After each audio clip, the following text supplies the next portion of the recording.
Welcome to new TV Telugu. ఇప్పుడు Telangana top 10 చూద్దాం. Secunderabad railway station కి కొత్త హంగులు అద్దుతున్నారు. అంతర్జాతీయ ప్రమాణాలతో ఇప్పుడున్న రూపురేఖలు పూర్తిగా మార్చేస్తున్నారు. భారీ నిర్మాణాలు, మార్పులు జరుగుతున్నాయి.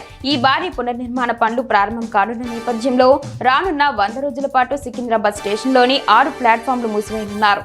ఈ నేపథ్యంలో పలు రైళ్లను చర్లపల్లి, కాచిగూడ, నాంపల్లికి మళ్లించనున్నారు. బెల్లంపల్లి పట్టణంలోని హనుమాన్ బస్తీ, హనుమాన్ మందిర్లో ఏర్పాటు చేయనున్న శివలింగం, శివుని విగ్రహ ప్రతిష్టాపనకు అన్ని ఏర్పాట్లు చేస్తున్నారు. విగ్రహ ప్రతిష్టాపన చేయనున్నారు. ఇందుకు అనుగుణంగా మంగళవారం ముందు రోజు ఆలయం ఆవరణలో ప్రత్యేక పూజలు నిర్వహిస్తున్నారు. వేద పండితుల మంత్రోచ్చారణ నడుమ ముందస్తు ప్రత్యేక పూజలు వైభవంగా నిర్వహిస్తున్నారు.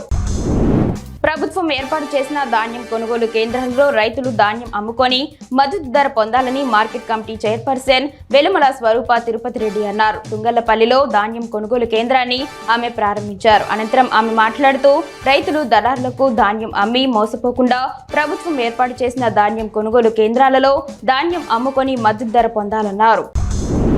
ఇల్లంతకుంట శ్రీ సీతారామచంద్రస్వామి ఆలయంతో 25 ఏళ్లుగా అనుబంధం ఉందని మల్కాజ్గిరి ఎంపీ ఈటెల రాజేందర్ అన్నారు. సీతారామచంద్రస్వామిని దర్శించుకొని అనంతరం మీడియాతో మాట్లాడారు. ఈ ఆలయానికి లక్షలాది మంది వస్తూ ఉంటారని, గతంలో కోట్లు వెచ్చించి అభివృద్ధి చేశారని తెలిపారు. ఇంకా అభివృద్ధి చేయాల్సిన అవసరం ఉందన్నారు. ఆలయ అభివృద్ధి విషయంలో తన వంతు సహాయ సహకారాలు అందిస్తానని పేర్కొన్నారు. బస్సు ఎక్కుతున్న ప్రయాణికుల నుంచి సెల్ ఫోన్లు దొంగిలిస్తున్న ఇద్దరిని స్థానికులు వెంబడించగా ఓ వ్యక్తి పట్టుబడ్డాడు. సత్తుపల్లి బస్టాండ్లో పలువురు బస్సు ఎక్కుతుండగా ఇద్దరు 2 సెల్ ఫోన్లు దొంగిలించి BSNL కార్యాలయం వరకు వెళ్లి గోడ దుక్కి పడిపోయారు. అందులో ఓ వ్యక్తి పారిపోగా ఇంకో వ్యక్తి మాత్రం స్థానికులకు చిక్కాడు. అతని వద్ద 2 ఫోన్లు స్వాధీనం చేసుకుని పోలీసులకు అప్పగించారు. వికారాబాద్ జిల్లా తాండూరు మండలం కరణ్కోట SBI బ్రాంచ్ లో అగ్ని ప్రమాదం చోటు చేసుకుంది. షార్ట్ సర్క్యూట్ కారణంగా భారీ అగ్ని ప్రమాదం జరిగినట్లు బ్యాంక్ అధికారులు వెల్లడించారు. మంటలను ఆర్పేందుకు అగ్నిమాపక సిబ్బంది కృషి చేస్తున్నారు. ఈ ప్రమాదం వల్ల జరిగిన నష్టంపై పూర్తి వివరాలు తెలియాల్సి ఉంది.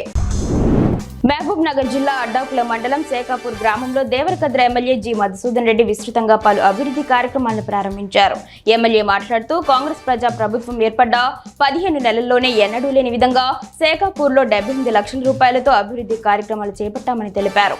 గత బీఆర్ఎస్ ప్రభుత్వం హయాంలో గ్రామాభివృద్ధి పడకేసిందని, శేఖాపూర్ గ్రామంలో బీఆర్ఎస్ ఏమీ చేయలేదన్నారు. బైంసా మండలంలోని మహగం గ్రామంలో కారాగిరి సాయినాథ్ అనే రైతుకు చెందిన 2 ఎకరాల మొక్కజొన్న పంట విద్యుత్ తీగల వల్ల అగ్నికి ఆహుతి అయింది. దీంతో బాధిత రైతుకు ₹1,00,000 వరకు నష్టం జరిగింది. ఎమ్మెల్యే పవార్ రామారావు పటేల్ గ్రామానికి చేరుకొని పంట నష్టాన్ని పరిశీలించారు. ప్రమాదం జరిగిన విషయాన్ని అడిగి తెలుసుకున్నారు. రైతుకు ప్రభుత్వం ద్వారా ఆదుకునేందుకు చర్యలు చేపడతామన్నారు. సూపర్ స్టార్ మహేష్ బాబు ఇటీవల వెకేషన్ కోసం ఫ్యామిలీతో ఇటలీకి వెళ్లిన సంగతి తెలిసిందే. తాజాగా మహేష్ వెకేషన్ ముగించుకొని ఇటలీ నుంచి హైదరాబాద్ వచ్చారు. త్వరలోనే SSMB 29 మరో షెడ్యూల్ ప్రారంభం కానుంది. హీరో మహేష్ బాబు హైదరాబాద్ విమానాశ్రయంలో అభిమానులతో కలిసి ఫోటోలు దిగారు. దీనికి సంబంధించిన వీడియో సోషల్ మీడియాలో వైరల్ అవుతోంది. మహేష్ న్యూ లుక్ అదుర్స్ అంటూ ఫ్యాన్స్ ఈ వీడియోను షేర్ చేస్తున్నారు. కంచా గచ్చిబౌలి భూముల వ్యవహారంపై మంత్రి శ్రీధర్ బాబు స్పందించారు. అడవి కాని భూమిని అడవి అని ఒక ప్రధాని అనడం నిజంగా ఆశ్చర్యం కలిగిస్తుందన్నారు. మోదీకి అలా తప్పుడు సమాచారం ఇచ్చిన రాష్ట్ర బీజేపీ నేతలది కూడా ముమ్మాటికి తప్పేనని చెప్పారు. ఇప్పటికీ చెప్తున్న అటవీ ప్రాంతంలో ఆ భూమి లేదు. దీనిపై కోర్టులో కేసు నడుస్తోంది. మాకు న్యాయస్థానాలపై నమ్మకం ఉంది. ఏఐని వినియోగించి విష ప్రచారం చేసిన బీఆర్ఎస్ బీజేపీలకు సమాధానం చెప్తామని మండిపడ్డారు.